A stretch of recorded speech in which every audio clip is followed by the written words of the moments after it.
Okay, well, I think we're live.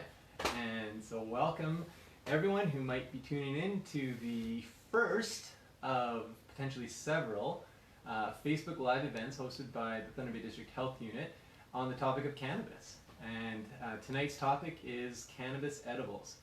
And so my name's Steve Bill, and I'm the coordinator of communications and new media. And to my right, I will allow them to introduce themselves. So hi, my name's Ivan. I'm a public health nutritionist, registered dietitian from the health unit. Hi, I'm Cynthia Olson, and I coordinate the drug strategy for the city of Thunder Bay. Right on. So thanks both very much for joining us. We're actually sitting in my home tonight on here in Thunder Bay. We did a survey a couple weeks ago finding out what would be the best time for us to host this Facebook Live, and overwhelmingly the answer was in the evening. And so here we are, and we thought this would be a little bit more quaint and comfortable. So we're going to have a conversation tonight, folks, and as I said, we're talking about cannabis edibles. On October 17th of 2019, cannabis edibles became legal. And so there's all sorts of implications, ramifications of that happening, and we want to talk about that tonight. We want to talk about, we have a few questions. I should talk about actually the survey that we did. So this past summer, the Thunder Bay District Health Unit and the Drug Strategy Awareness. The Drug Awareness Committee, yes, which is a working group of the drug strategy. Okay, thank you. Yeah, they conducted a survey together across the District of Thunder Bay to find out what do people want to know about cannabis. And we had an incredible turnout. We had like 2,000 respondents, I think, to the survey, which was wonderful. And one of the main themes that came out that just kept coming up over and over again was the topic of edibles. People have lots of questions about edibles, and that's why we're doing this first Facebook Live event to address that. And so some of the main questions that came out of that, we're going to talk about those. We're going to start going at the beginning. But really, we want to hear from you folks tonight. If you're tuning in, what are the questions that you have? Maybe you've been using edibles, maybe you're curious to try them, maybe you don't really want to at all and you just want to find out how do you keep your kids safe from this stuff. So that's what we want to get to. And yeah, I guess any other opening comments or anything? I'd just like to say thanks for having us here, Steve. Yeah, and of course, if you have any questions that we don't know the answer to at this point, we'd be happy to find out for you and let you guys know as well. Yeah, definitely follow up. That's true too. And one other thing, just as a little bit of housekeeping. So after this event is posted on our Facebook page, we're also going to put it on our YouTube channel, and we'll go through it in the description. You know, if you're in the description, you can put the timing in the video for different topics throughout. So we'll do that, and then you can actually, instead of having to sit through an hour conversation, you can just go to the questions that are relevant to you, and you can actually have them answered right there. So hopefully we'll get that sorted out in the next couple of days as well. So okay, question number one, and I'm actually just trying to find out where you are on here because I want to see the health unit on here. Ooh, not there. It's not popping up on my screen, but that's okay. Question number one, Ivan, while I'm trying to figure this out, is what are cannabis edibles? Sure.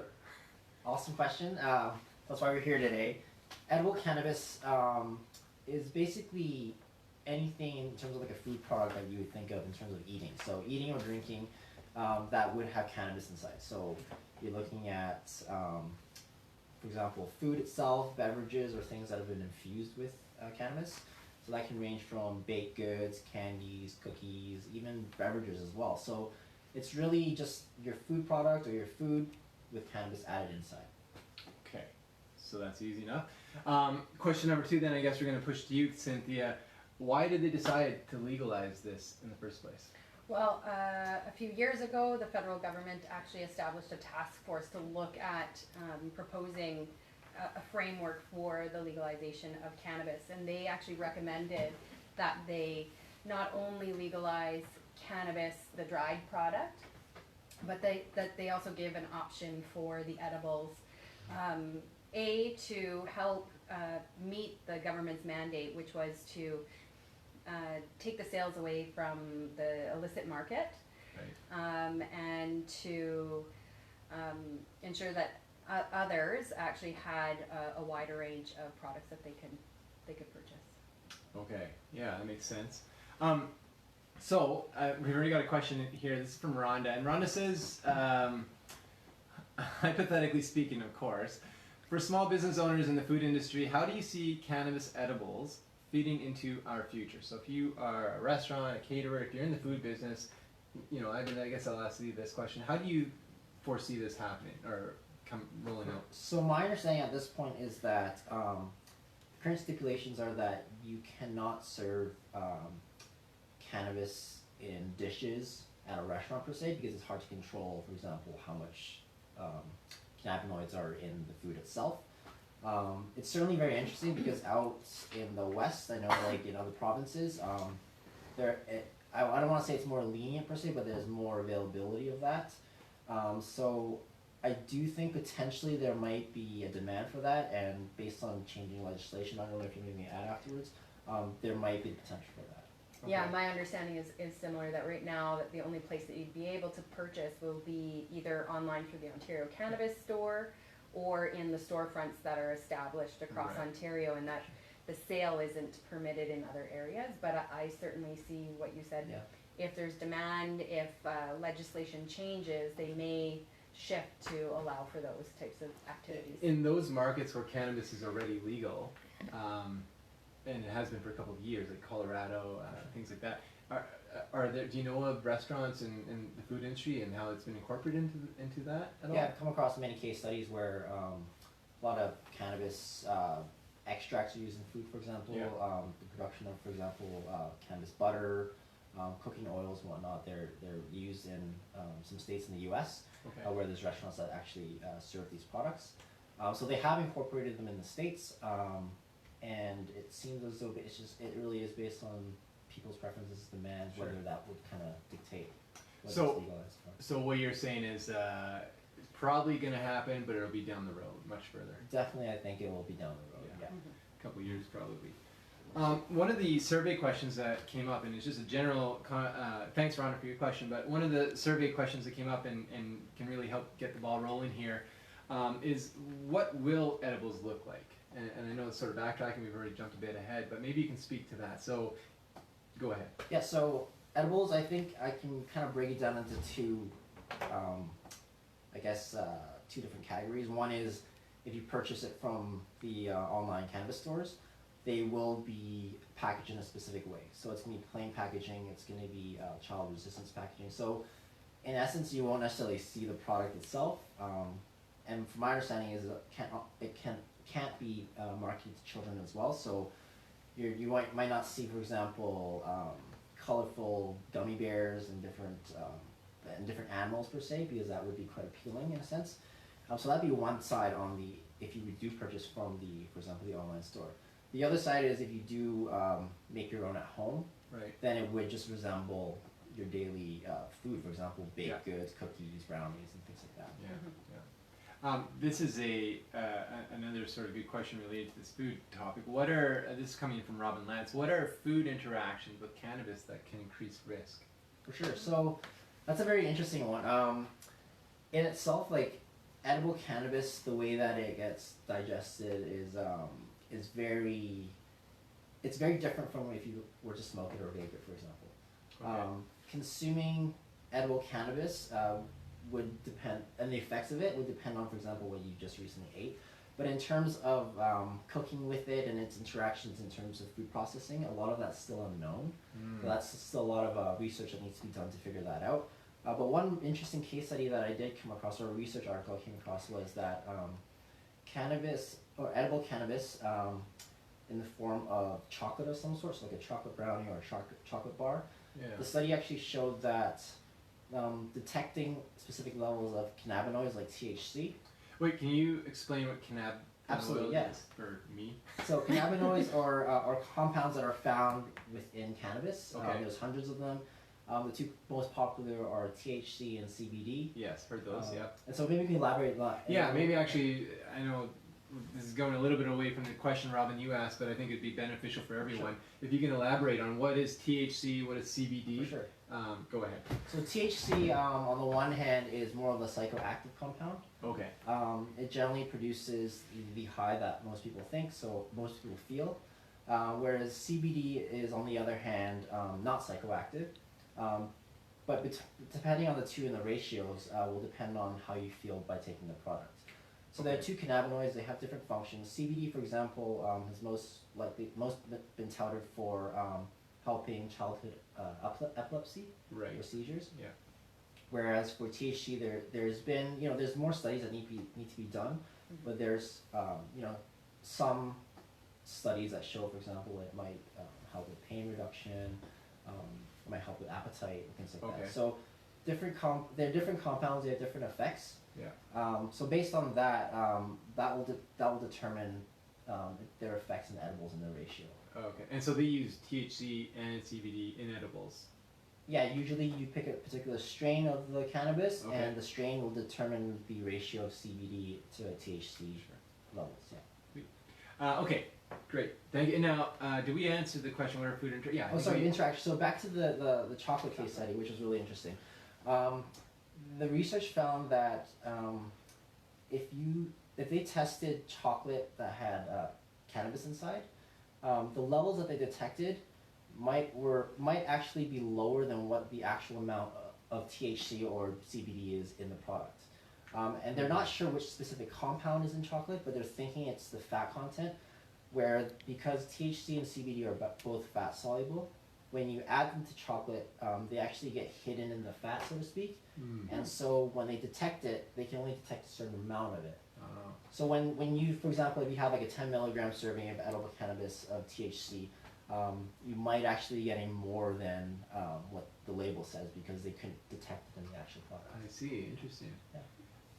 So these are some of the few interactions that have come about. There's obviously a lot more research that needs to be done. Does that help address your question, Robin? And feel free to follow up with any other ones. Linda also asked this question. I've heard there's different types of strains. I think what you were just speaking about are types. Indica, and I can't remember the other kind. So she's what is it? Sativa. Sativa. Okay. She's asking, do these different strains affect you differently? My understanding is yes.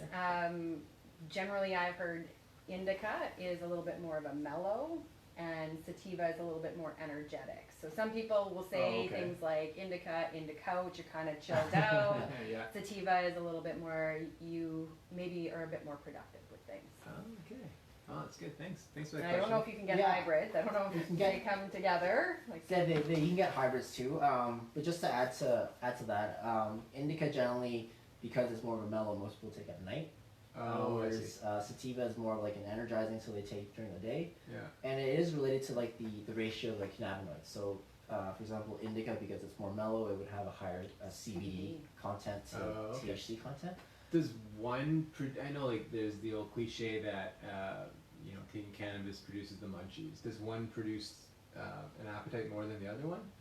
From my understanding, I think THC is the one that kind of increases appetite. Okay, so that question just doesn't make sense then. Great. Shows you what I know about cannabis, which is why I'm the facilitator, not the expert. Okay, great. I was thinking of regarding some of the regulations and laws. Can you speak to the packaging? I know you alluded to it, but perhaps, Cynthia, you can speak to the packaging and kind of what is the expectation, what they'll look like once edibles are on the shelf. I think the packaging is going to be very similar to the packaging that they have now for the dried products. So it will come in non-see-through packages. It'll be required to have the Ontario label on it. It'll be required to be labeled with the THC content, the CBD content, so the percentage that's in there, and a serving size I think will need to be defined on those packages. So you should be able to get a lot, and certainly part of that is to ensure that there's safety for children. So in what's it called? Like medicine bottles would be childproof, right? Right. Kid-proof. So kid-proof yeah, things. exactly. Yeah. Okay. Good. That and I've got a few children. That gives me peace of mind as well, knowing. So in many ways, it's similar to the tobacco industry, and that they have to have. In terms of how they're marketed as well, they have to be plain packaging or like hidden. You can't really see the product. Yeah, but tobacco, I mean, cigarettes that you can go buy have a lot of branding to them, right? So you can tell different packages most, like the cannabis products that will be for sale, as they currently are, have very, very small branding. Okay. There's legalities around the size that you can brand something. So Right. you could ask for a certain kind, but you're not going to necessarily see that wholeheartedly on the whole package. Right. I think they also have to have health warnings. Yeah. They need to at least have one of several different types of health warnings, like about pregnancy. Wow. Edibles would likely have the warning about the delay in onset. So that's Right. something to Yeah, I've heard about this, which is very subjective. It changes. It can change in each person. Maybe you can speak to that. Just so a delay of onset, meaning like the impact of the THC and what that's going to actually have on the individual. Why does that vary so greatly? That's a great question. So with edibles, it really, because it's being consumed, so it has to go through your digestive tract. Right. So let's say, for example, you eat food with it. That's, for example, a high-fat meal. Okay. The chances by eating food with it, you're delaying the absorption of it. So you might not feel an effect right away. It has to go through your whole digestive tract, get absorbed into your blood, get processed by your liver, and then kind of has its effect. Whereas, for example, if you're smoking, it goes straight into your lungs, Right. and then goes into your bloodstream right that way. So it's a lot faster. And less you can slow. measure that.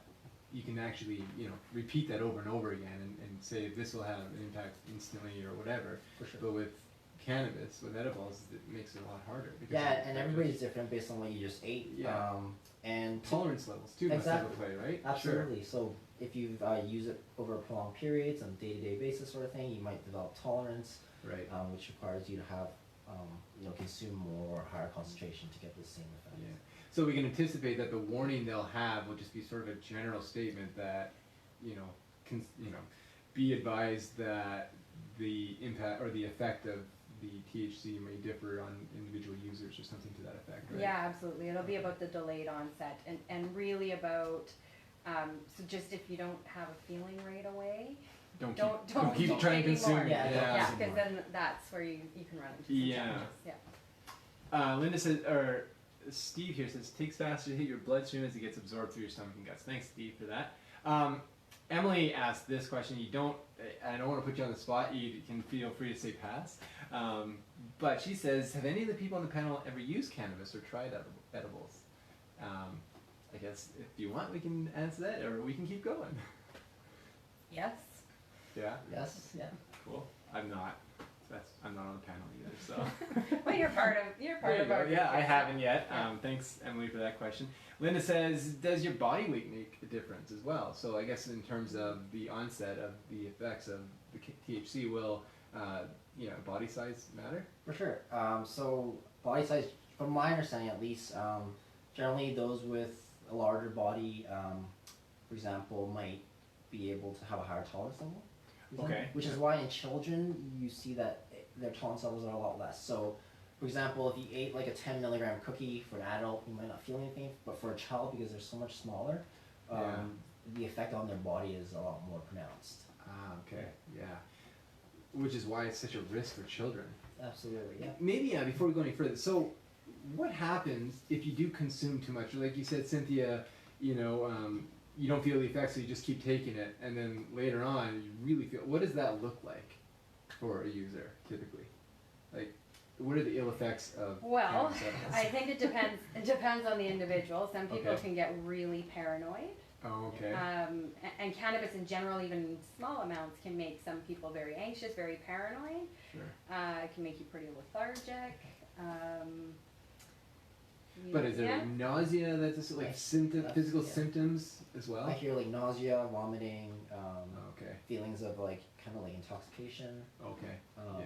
So I think those are like the more short-term effects of overconsumption. Yeah. as well. Right. Wow. Donna asks. Oh, sorry. I go ahead. actually have a question. So we were, I can't remember who asked it about, does body size Yeah. matter? It made me think about alcohol and how there's different not standard drink sizes, but kind of a daily limit for males versus females. So do Right. you know if there's actually anything in the literature about serving sizes and how much, like I know we have the low risk cannabis use guidelines, but I don't think it talks about It doesn't, and it's how so many dependent. per. For example, it depends on like there's a specific enzyme in your liver that can activate THC that makes it more active. Mhm. Some people are lacking that enzyme, whereas other people have it. So then that kind of affects how they feel. In terms of body weight as well, it's also based on your adipose tissue, so your fat tissue. Okay. Because like the cannabinoids are fat soluble, so it's mainly stored in your fat. Really important point, isn't it? So it's really dependent on the individual, your activity level. There's so many variables that come into play. I think similar to alcohol. It's going to make it so difficult to regulate this. For sure. Wow. I can appreciate the challenge ahead. Donna asks, how would one determine the appropriate dose? So kind of as a lead into this question actually. For example, to take something in the evening to promote a better sleep, but to not feel groggy or tired in the morning in order to be able to have a productive day. Does it depend on your weight, metabolism, what you've eaten prior as to how it's observed? And I think you just sort of addressed that, but... Yeah, absolutely. So the recommendations, like I think based on like the low risk consumption guidelines, is to generally start at a low dose and kind of titrate slowly. I think the recommendation for edibles is like a 2.5 milligram concentration of THC. At the outset, the very first time you try it. Yeah, which is the standard, the proposed serving size is like a 10 milligram concentration of THC per serving. Okay. So that'd be essentially a quarter of the serving of the product, just to try it out, just to see how you feel. Because generally you can always eat more, but you can't get rid of it. You can't get rid of it very easily anyway. No. That's right. Wow. Hopefully, Donna, that addresses your question. Some of the stuff they'd said earlier as well will address that. Okay, moving on then a little bit. So, one question that Cynthia, I would pose to you, a father of 3 kids myself, how do we protect our kids from accessing edibles? I think it'd be the same kind of messaging that we should be giving adults with other types of substances in their house. Namely, say alcohol or cigarettes, keep them away, out of sight. Yeah. I would also suggest if it's coming in packaging from the store or wherever you purchased it from, you keep it in those packages and you don't leave it out. Certainly, even if say it's a gummy or a cookie.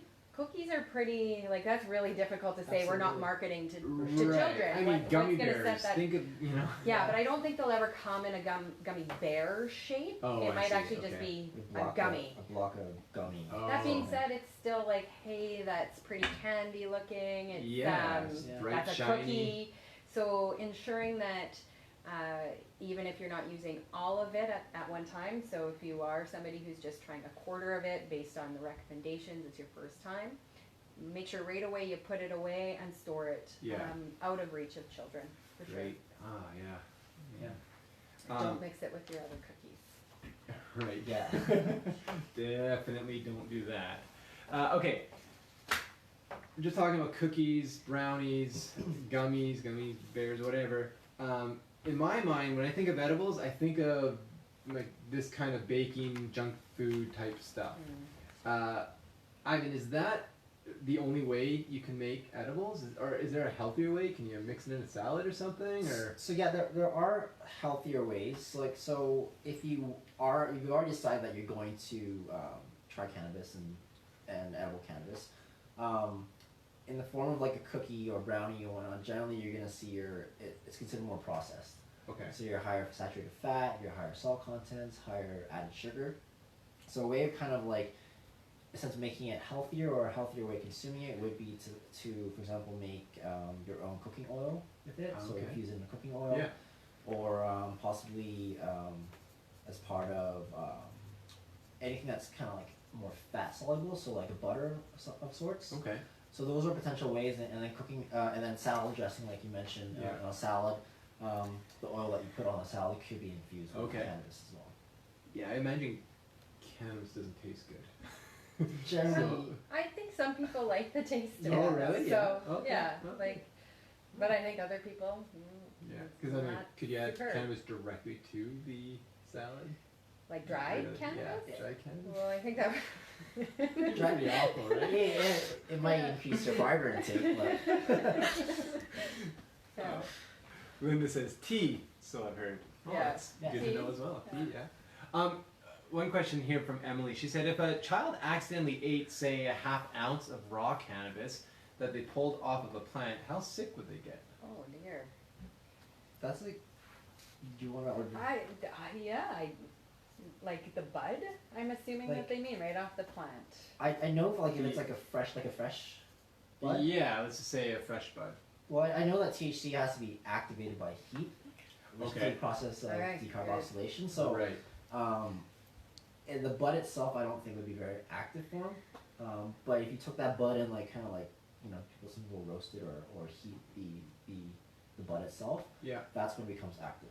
So vaporizing or smoking it is something what like you're meaning adding by, heat to so it, the actual essentially, heat yeah. source to it. Right. For sure. That being said, I wouldn't just say that No, there no, might I'm not not- be yeah, any for sure. challenges. I would. I but still. Yeah. I would go get just- them yeah. checked if that happens. Yeah, For sure. One of the questions that came in the last week or so as we've been trying to promote this event was, see if I didn't write it down, see if I can remember it, but the question was, are edibles healthier than smoking cannabis? What are, if you were to compare the two, how would that go? And this is like, I guess I can offer what I would say, and then you can add Sure. to it if you want. So I think if you were to safely consume edibles and in the form of like cannabis in the form of edibles versus smoking it, I would say edibles would be safer. Okay. In my perspective, just because of the potential risks of inhalation. Yeah. Right, so the potential harms onto your lungs, and that's specifically saying like you're following safe guidelines, low risk consumption guidelines, because if you do, for example, overconsume edibles, that could be very detrimental to your health too. Right. Right. So assuming you're consuming it in a safe way, I would say edibles would be a little bit safer. Yeah. And that's what I would echo. That Okay. that would have been Okay. my message. Glad to yeah. hear that. Yeah. So it seems that they're, especially with tobacco as well, it's typically longer term impact on your lungs and your body and things like that, right? Yeah, that makes sense. Great. John Reeser says THCA has to be converted to THC. That sounds sciencey, and I don't know what that means, but I'm Hi, sure you do. Johnston. Okay, great. And That must be, it may be in regards to the combusting. oh, I see. Yeah. Okay, Decarboxylation. that's how that's yeah. combustion. Yes. Okay, cool. Now I even remember the Yeah. word. Yeah. Well done. Yeah. Another question that arose this past week was in regard to seniors and older folks. Are there any specific precautions that need to be made for those?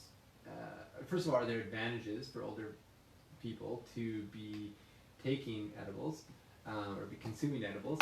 And is there anything in particular that they should be mindful of when they do it?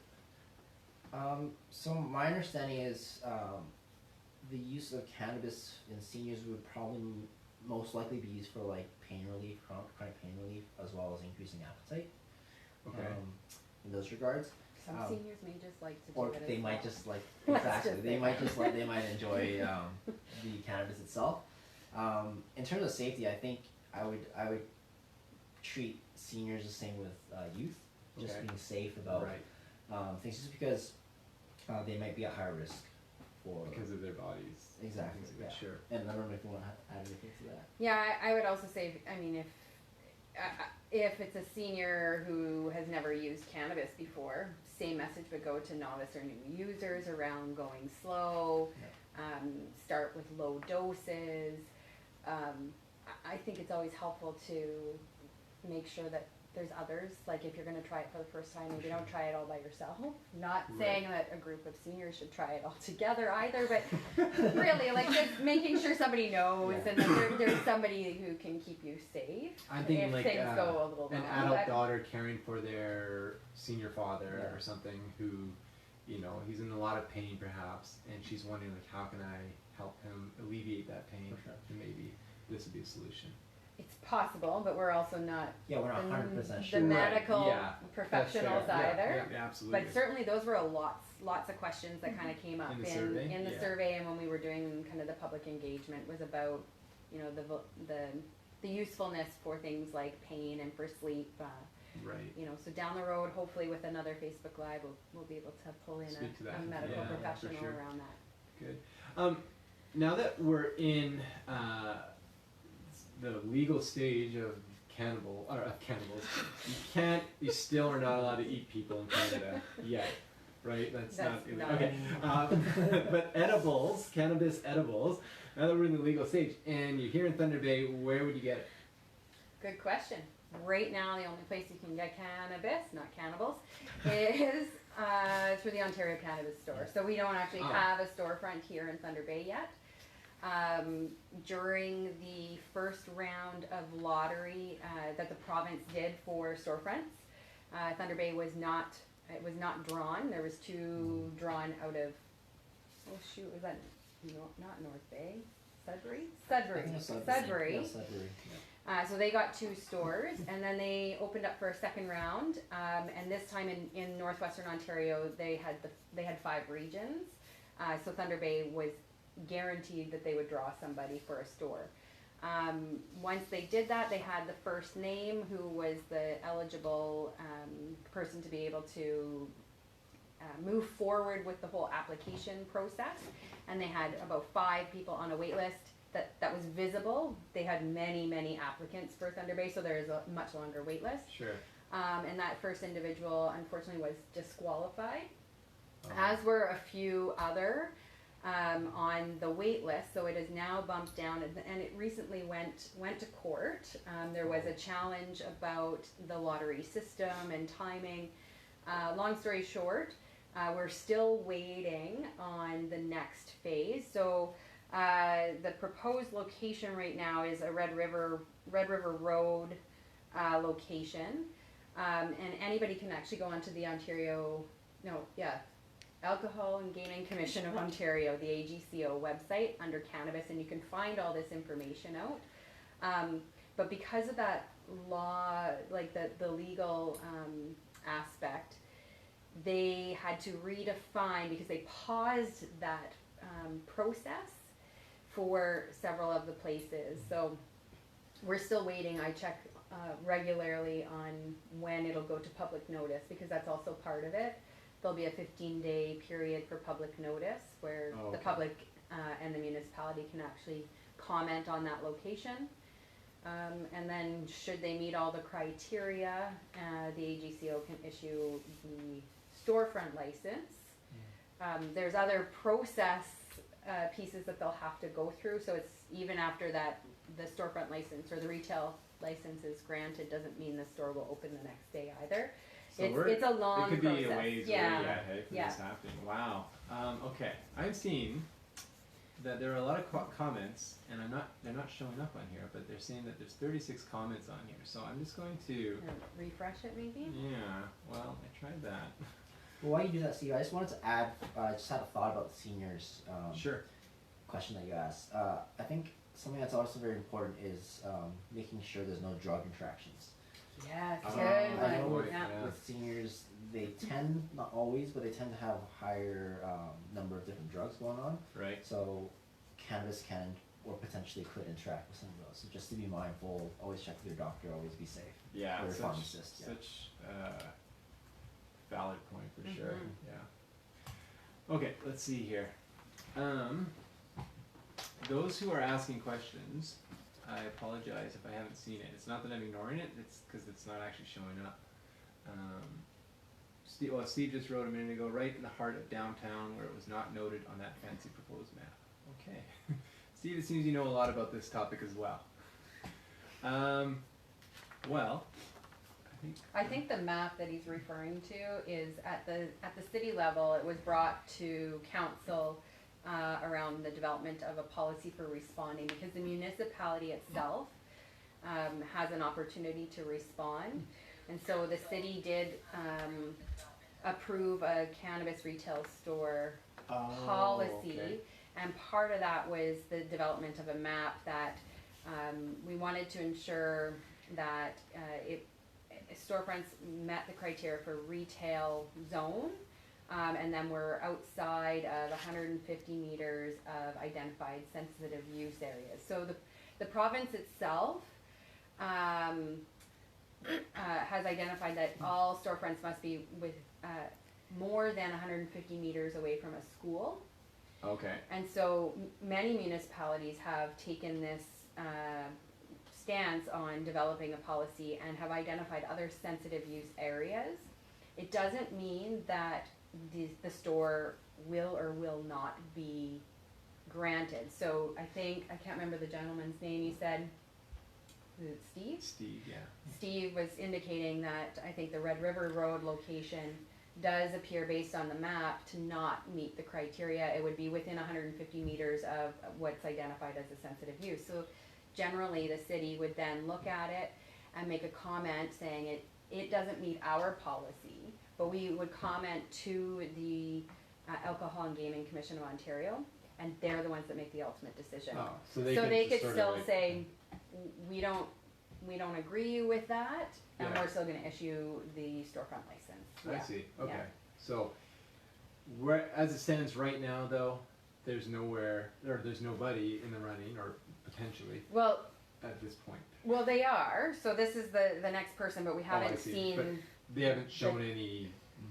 the paperwork timelines or haven't whatever. been defined yet. So it's And they haven't been disqualified, so they're still in it. Yeah, it's Yeah. just all up in the air right now. Yeah. So then, you can't actually purchase edibles from anywhere other than the online store. And That's they do right. have it on the online store currently, I guess. Edibles, no. Oh, So you can't actually, the legalization of edibles was actually to start to produce it.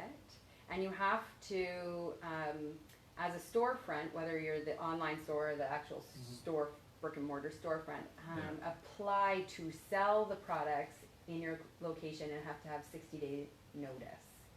oh, I see. So it's not likely that we will see any actual edibles for sale until about December, mid-December, I think is about 60 days from when it was legalized. Okay. So everyone's sort of in the waiting game then. Yeah. I actually have a question.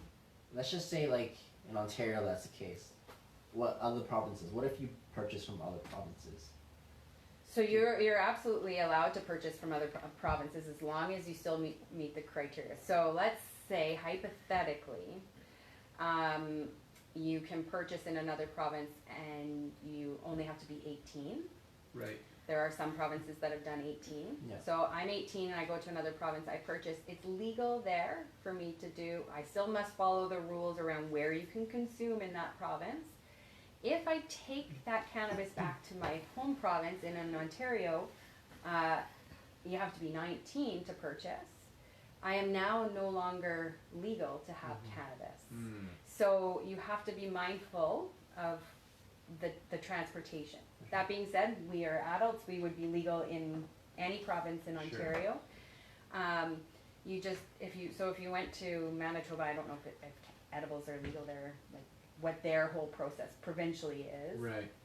Although it's not going to be provincially, it's federal, the whole 60 days. I have, like, and I read that on the news that Manitoba is actually trying to make edibles illegal in public. So They're trying to make, So you can only consume it at home. Yeah. Oh. And that's their rules right now for. So municipalities and provinces can have their own sort of bylaws that would supersede the. I think as long as it's more Federal conservative than regulations? the federal regulations. Oh, I see. So Yeah. as long as it's that, yeah. Yeah, I don't know about the municipality though. Can the municipality? I Maybe think it's the the province Yeah. itself. So our province decided that anywhere you can smoke Oh, yeah. tobacco, you Right, can right. smoke, There's legislation or you at the can provincial consume level. cannabis. And so generally that's walking down the street. Yeah. Yeah. Okay. Wow. There's definitely a lot of complications involved with this. Understandably, I mean, it's a giant rollout of a very new thing, right? So Mhm. Yeah.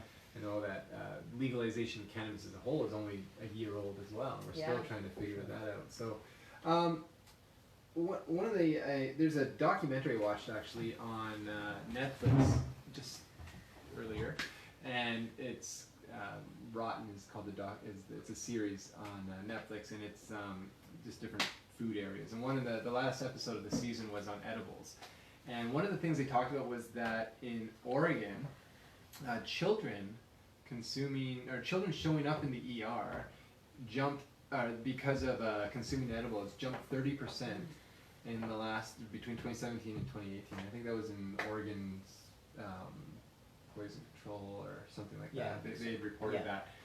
And so I guess the question I have is, I mean, we've already talked about how we can protect our kids from that. We've already talked about the sort of natural consequences of kids getting sick. are there legal implications that you're aware of?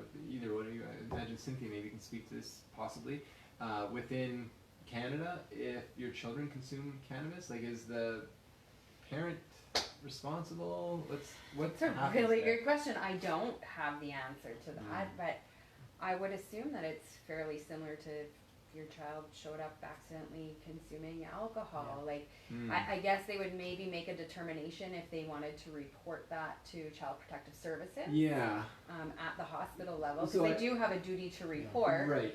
You know, was it negligence or was it purely So- accidental? Like, what's the So circumstances? According to the documentary, in the United States, I think this was in Oregon that this took place, but they said that in every case that there's a child who showed up at the ER because of consumption of cannabis, they called Child Protective Services. And so I wonder if that sort of sets a precedent for Canada as well, if we're going to be following suit, things like that, I don't know. Absolutely, and just to add to that point, I think a lot of those hospitalizations were related to edibles.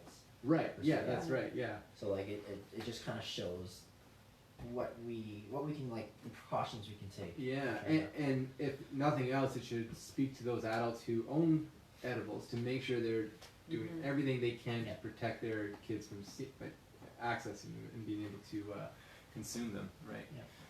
Very good. Murillo, Linda had a post here. Murillo's postal code is pot to To go. go. Seems like a perfect place to have a store. I did live in Murillo at one point back then. I did have that postal code. Thanks. Well, I think we're wrapping up here. If there's any other questions, John says if it was intentional, up to 14 years maximum penalty, which is pretty serious. So Thank you, wow. Johnston. Thanks a lot. I don't see any other questions coming in right now. If there are a few more, we'll stick around for a little bit here. But I think as we're wrapping up, are there any sort of best practices that you want to recommend or you guys want to share with those who have chosen to consume edibles? Safety measures, things like that you maybe want to leave with these folks? Yeah. Who are tuning in? So just to kind of reiterate, start with a low dose, Start low titrate dose. yourself up or slowly go up. Avoid consuming edibles with other drugs. Yeah. Meaning like, for example, alcohol. Yeah. Cannabis and alcohol kind of are synergistic, so they kind of magnify each other's effects. Yeah. So you can get intoxicated a lot quicker. And from my perspective as a dietitian, kind of want to talk a little bit more specifically about the delayed onset and the duration. So with edibles, consuming edibles, it can take anywhere from 30 minutes to 2 hours to start feeling the effects. Full effects take anywhere up to 4 hours, for example, Wow. and can last up to 12 hours. Yeah. And then you might have some residual effects up to 24 hours. Oh, okay. So it's good to be aware that, if you consume edibles at nighttime, for example, the next morning you could still be intoxicated without knowing it, Yeah. and that might be an issue for example, driving or operating heavy machinery. Right. So just to be aware that edibles do generally take longer to work, and they might also be much stronger than if you were to smoke cannabis. Okay. Yeah. Good advice. Cynthia, what are some of your final thoughts? Really just about knowing the law Yeah. around purchasing, transporting, all of that kind of stuff. So really you can only have 30 grams at any given time on your person. Good to know. That being said, so you could buy 30 grams when we get a storefront, because we're not traveling with it right now. Or if you're going to your friends, only bring 30 grams over in your Right. vehicle. And if you're transporting stuff in your vehicle, best to put it in your trunk. It needs to be out of reach of driver and all passengers. So that's kind of Okay. messaging that we've been giving. Can't travel internationally with it, so don't cross the borders. Although Right. here, if you've ever gone to Pigeon River in the last little while, there's big, huge signs Yeah, that say I've seen those. don't bring it across. So Right. I think those are the key It's ones. okay to cross provincial lines, like Yeah. you said earlier. But Yeah, so as not long as you're still international. meeting the Yeah, your Asian and whatnot. yeah.